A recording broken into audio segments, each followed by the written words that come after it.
Fujo ukikoroga, saa ile inakuja kwako, kuwa tayari. Leo kumekuwa na mkutano ya wanawakili. Ndio. Ungesema vipi kuhusu hilo jambo la leo? Chani kaa hapa na mimi. Kenye imetokea leo ni so unfortunate. That mtu ni aspirant, anazuia kuongea.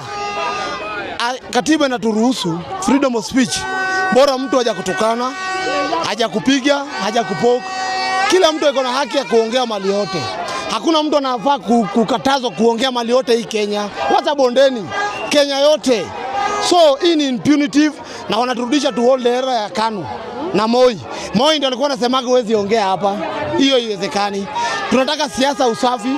Wewe kuja uuze sera yako, wananchi wakikubali ni sawa, wakikataa haijalishi uko kwako ama uko wawe, kwa sababu leo unafanyia mtu hivi kwako, kesho ukienda kwao ama nafikiri nani ana kwao? Nani ana kwao? Kila mtu yuko kwao. Mimi naikemea hao wote wenye wamefanya kumobilize kuleta fujo. Tunajua si fujo ya bure na si tukatai. Sisi tunakasirika kwa sababu hapa iko watoto wetu. Nini ilikuwa inazuia waache huyo wakili akuja ongea aende? Sasa hii ameongea kaenda, nini imekuwa? Kwa nini ulete fujo? Wewe mwenye unakoroga fujo, jua fujo ikikukujia kuwa tayari.